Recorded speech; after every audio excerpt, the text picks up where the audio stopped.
All right, let's dive into a skill that sounds pretty simple on the surface, but trust me, it can be totally life-changing.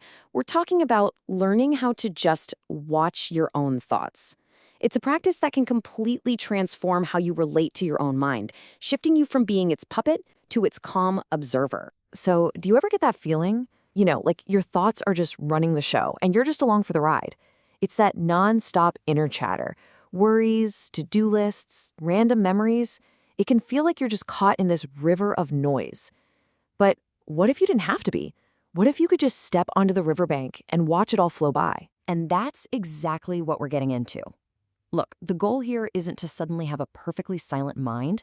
I mean, come on, that's impossible, right? A brain's gonna brain. The real goal is to just shift your whole perspective.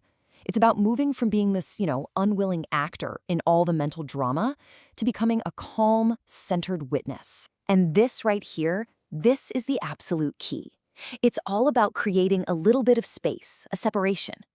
The big light bulb moment is realizing that you, the one who is observing the thought, are not the thought itself. That's the game changer. You're not the anxiety. You're the one who sees the anxiety. That tiny shift, it's incredibly powerful. Okay, so to really get a handle on this, we've got to get clear on the two main tools in our toolkit. They might sound kind of similar, but figuring out the difference between them is crucial. So let's break down awareness and self-observation. So here they are, side by side. On one hand, you have awareness.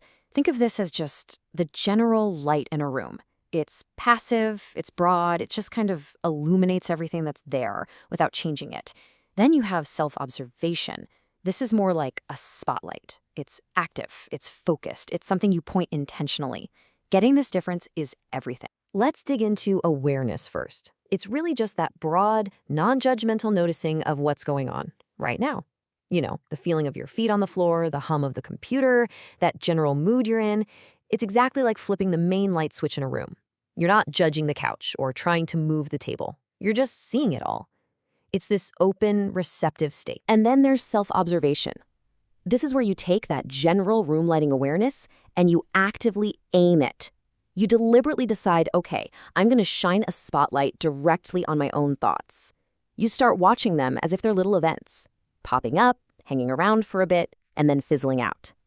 This is how you start to see them for what they are.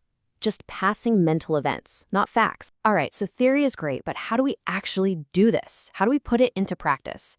Well, the good news is it's way more straightforward than it sounds. Let's walk through a super simple 5-step guide that you can literally start today, even if it's just for a couple of minutes. So the practice is basically this little loop. First, find a quiet spot. Easy enough. Then you anchor yourself to your breath. Just feel the air coming in and out. That's your home base. Now, when a thought inevitably pops up, your job isn't to wrestle with it or push it away. Just notice it. Ah, there's a thought. To get some distance, you can even gently label it, like planning or worrying. But here's the most important part, really. When you get distracted, and you will, we all do, that's literally part of it, you just gently, with zero judgment, guide your focus right back to your breath. That's it. No big deal. And if you need a mental image to help with this one is perfect. Think of your thoughts like clouds drifting across the sky. You just watch them go. You're not the cloud. You're the big, open sky. See? You can't stop the clouds from coming, but you don't have to get carried away by them either.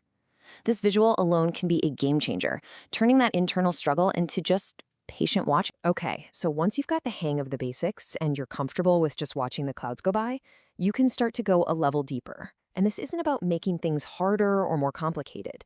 It's about using that same skill to get some really profound insights into how your own mind works. This is where you can get a little more curious. You can start to almost map out your mental patterns. You might notice, wow, I do a lot of planning, or that fear thought comes up a lot. You can also pay attention to the energy of a thought. How does it feel in your body? Is it heavy, jittery, light? You can even gently poke at it. Ask, where did this story come from?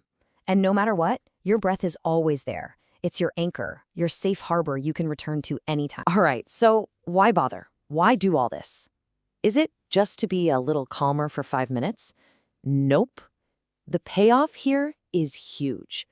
When you practice this consistently, it starts to create real, tangible shifts in your day-to-day life.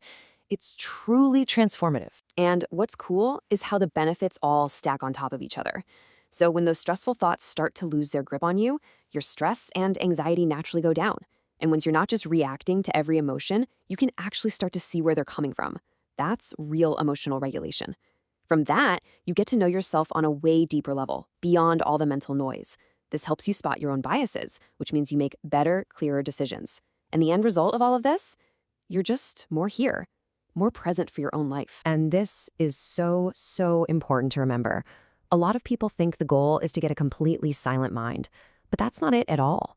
A thinking mind is a working mind. The real aim here is to build a wiser, friendlier relationship with the mind you already have. It's about going from being a slave to every random thought to becoming its curious, patient, and skillful observer. So I'll leave you with this question to chew on. Just really think about it for a second. What could actually change for you in your job, in your relationships, in your own inner peace if you weren't constantly being yanked around by every single thought? What if you could just stand back and watch the show? The answer to that? Well, that's the start of a whole new journey.